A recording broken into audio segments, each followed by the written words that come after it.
Hey guys, இந்த எபிசோட்ல நம்ம என்ன பார்க்க போறோம்னா, ஜோர்டன் பேலே டைரக்ட் பண்ண என்னது தப்பா சொல்லிட்டேனா சாரி பார்த்திபன் சார் டைரக்ட் பண்ண டீன்ஸ் படம் ஹாலிவுட் படமான நோ படத்தோட காப்பியா இல்லையான்றது தான் பார்க்க போறோம். அதுக்கு முன்னாடி இந்த சேனலை சப்ஸ்கிரைப் பண்ணாதவங்க சப்ஸ்கிரைப் பண்ணுங்க. அப்பதான் நான் போடுற வீடியோ உங்களுக்கு அப்டேட்டடா வரும். வாங்க வீடியோக்குள்ள போலாம். இந்த வீடியோவோட தம்ப்நெயில் பார்த்துட்டு தான் இந்த வீடியோ பார்க்க வந்திருப்பீங்க. அதனால முன்னாடியே சொல்லிடுறேன், இது ஒரு ஸ்பாய்லர் அலர்ட் வீடியோ. ஆமாங்க, டீன்ஸ் படம் பார்க்காதவங்க இந்த வீடியோவை பார்க்கறத தவிர்த்துடலாம். ஏன்னா டீன்ஸ் படம் பார்க்கும்போது ஒரு சுவாரஸ்யம் குறையறதுக்கு வாய்ப்பு இருக்கு. இந்த படம் ஹாலிவுட் படமான நோ படத்தோட காப்பியா இல்லையான்றதை பார்க்கறதுக்கு முன்னாடி இந்த படங்களோட கதை என்னன்னு சொல்லிட்டு சுருக்கமா பார்த்துடுவோம். டீன்ஸ் படத்தோட கதை என்னன்னா, 12 பணக்கார பசங்க, ஒரு ஏழை பையன் ஒரு பணக்கார ஸ்கூல்ல படிக்கிறாங்க. அத்தனை பேர் டீனேஜ் பசங்க. இவங்க ஒரு நாள் ஸ்கூலை கட்டடிச்சுட்டு ஒரு பொண்ணோட பாட்டி வீட்டுக்கு போறாங்க. போற வழியில வழி தவறிடுறாங்க. மர்மமான முறையில ஒவ்வொருத்தரா காணாம போறாங்க. இவங்களுக்கு என்னாச்சு, ஏன் இவங்க மர்மமான முறையில காணாம போறாங்கன்றது தான் இந்த படத்தோட கதை. சரி, அப்படியே அந்த பக்கம் போவோம். ஹாலிவுட் படமான நோ படத்தோட கதை என்னன்னா, ஹாலிவுட் படங்களுக்கு பயன்படுத்தும் குதிரைகளை வளர்த்துட்டு வராங்க ஹீரோட ஃபேமிலி. இவங்க பண்ணையிலிருந்து மர்மமான முறையில குதிரைகள் எல்லாம் காணாம போகுது. அதை தொடர்ந்து நடக்கிற சம்பவங்கள் தான் இந்த படத்தோட கதை. இந்த ரெண்டு படத்துக்கும் இருக்கிற சிமிலாரிட்டிஸ் என்னன்னு பார்ப்போம். நோ படத்துல மர்மமான முறையில குதிரைகளும் மனுஷங்களும் காணாம போறாங்க. டீன்ஸ் படத்துல மர்மமான முறையில குழந்தைங்களும் யானையும் காணாம போற மாதிரி காட்டுறாங்க. இந்த ரெண்டு படத்துக்கும் முக்கியமான ப்ராப்பர்ட்டிஸை இவங்க யூஸ் பண்ணது ஒரு கிணறு. அப்புறம் ஹாலிவுட் படங்கள்ல யூஎஃப்ஓ, அதாவது பறக்கும் தட்டு, அன்ஐடென்டிஃபைட் ஃபிளையிங் ஆப்ஜெக்ட் தான் காட்டுவாங்க.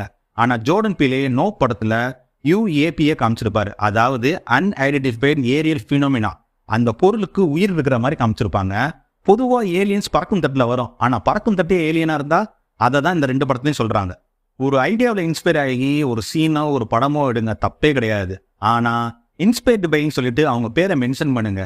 அதனால யாரும் உங்களை எதுவும் சொல்லிட போறது இல்லை. வெற்றிமாறன் சார் கூட பல நாவல்ல இருந்து பாயிண்ட்ஸ் எடுத்து தான் கதையா டெவலப் பண்ணி படமா எடுத்துட்டு இருக்காரு. அதுக்காக அவர் யாராவது ஏதாவது சொல்றாங்களா? அது சரி, அவரே கருடன் படத்துல கதைன்னு சொல்லிட்டு அவர் பேரை போட்டுக்கிட்டாரு. ஆக்சுவலி கருடன் கன்னட படமான கருட கமன விருஷப வாகன படத்தோட காப்பி தான். நீங்க முறைப்படி பாத்தீங்கன்னா ராஜ்பி ஷெட்டி கிட்ட தான் காப்பிரைட்ஸ் வாங்கி அந்த படமே எடுத்திருக்கணும். ஆனா அதெல்லாம் போடாம கதைன்னு சொல்லிட்டு இவங்க பேரை போட்டுக்கிட்டாங்க.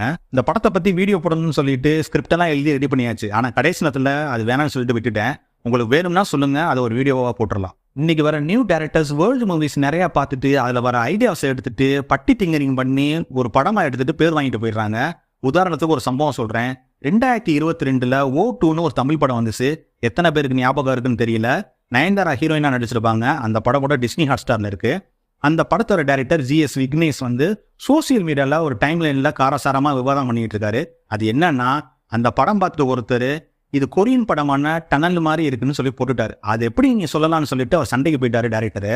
அப்ப நான் இடைமறிச்சு சொன்னேன், இது கொரியன் படமான டனல் மாதிரி இல்ல, ஆனா ஜெர்மன் படம் பார்த்த மாதிரி ஒரு ஃபீல் இருக்கு. பிளட் ரெட் ஸ்கைன்னு அந்த படத்துக்கு பேரு. அந்த பத்தி விவாதிக்கலாமான்னு கேட்டேன். அதுக்கப்புறம் என்ன நடந்திருக்கும் உங்களுக்கே தெரியும். அவ்வளவுதான், ஆல் எஸ்கேப். மேலோட்டமா பார்த்தா அது வேற ஜெனர் இது வேற ஜெனர் காப்பி அடிக்காத மாதிரி தான் தெரியும். ஆனா டெப்தா போய் பாத்தீங்கன்னா சீன் பை சீன் அப்பட்டமா காப்பி அடிச்சிருப்பாங்க. பிளட் ரெட் ஸ்கை நெட்ஃபிளிக்ஸ்ல இருக்கு, நீங்க பார்த்துட்டு சொல்லுங்க. சின்ன சின்ன படம் எடுக்கிற டேரக்டர்ஸ் தான் இப்படி பண்றாங்கன்னு பார்த்தா பெரிய படம் எடுக்கிற டேரக்டர்ஸும் இப்படிதான் இருக்காங்க. உதாரணத்துக்கு லோகேஷ் கனகராஜ். நீங்க இங்கிலீஷ் படமான கானேர் பார்த்தா கைதி பார்க்க தேவையில்லை. ஹிஸ்டரி ஆஃப் வயலன்ஸ் பார்த்தா லியோ பார்க்க தேவையில்லை. விக்ரம் படத்துல கூட ஒரு சீன் வரும். கல்யாண பார்ட்டியில கமல் சார் அருள்தாஸை கடத்திட்டு போற மாதிரி ஒரு சீனு. அந்த சீனுக்குலாம் ஃபயர் விட்டுருப்போம். ஆனா அது உண்மையிலேயே கொரியன் படமான த அவுட்லாஸ் படத்துல இருந்து அந்த சீன் எடுத்திருப்பாங்க. இந்த படம் பிரேம் வீடியோல இருக்கு, பார்த்துட்டு நீங்களே சொல்லுங்க. இவராச்சும் பரவாயில்லைங்க, ஒரே படத்துல இருந்து தான் சீனை உருவி தமிழ் ஆடியன்ஸுக்கு ஏற்ற மாதிரி பட்டி டிங்கரிங் பண்ணி படம் எடுக்கிறாரு. ஆனா அட்லி இருக்காரு, அவரெல்லாம் எத்தனை படத்துல இருந்து எடுக்கிறாருன்னு அவருக்கே தெரியாது. சரி, விஷயத்துக்கு வருவோம். டீன்ஸ் படம் ஹாலிவுட் படமான நோ படத்தோட காப்பியா இன்ஸ்பிரேஷனா என்ன கேட்டா, ஒருத்தரோட ஐடியாவை பேஸ் பண்ணி படம் எடுக்கிறோம். முறைப்படி அவர்கிட்ட காப்பிரைட்ஸ் வாங்கி டைட்டில் கார்டில் இல்லை தேங்க்ஸ் கார்டில் அவர் பேரை மென்ஷன் பண்ணி கிரெடிட் கொடுத்தா அது இன்ஸ்பிரேஷன். இல்லை, இது எதுவுமே இல்லாம இவங்களே சுயமா சிந்திச்சு எழுதின மாதிரி கதை திரைக்கதை ரிட்டன் அண்ட் டைரக்டட் பை இவங்க பேரை போட்டுக்கிட்டா அது காப்பி. இது காப்பியா இன்ஸ்பிரேஷன்னா நீங்களே சொல்லுங்க.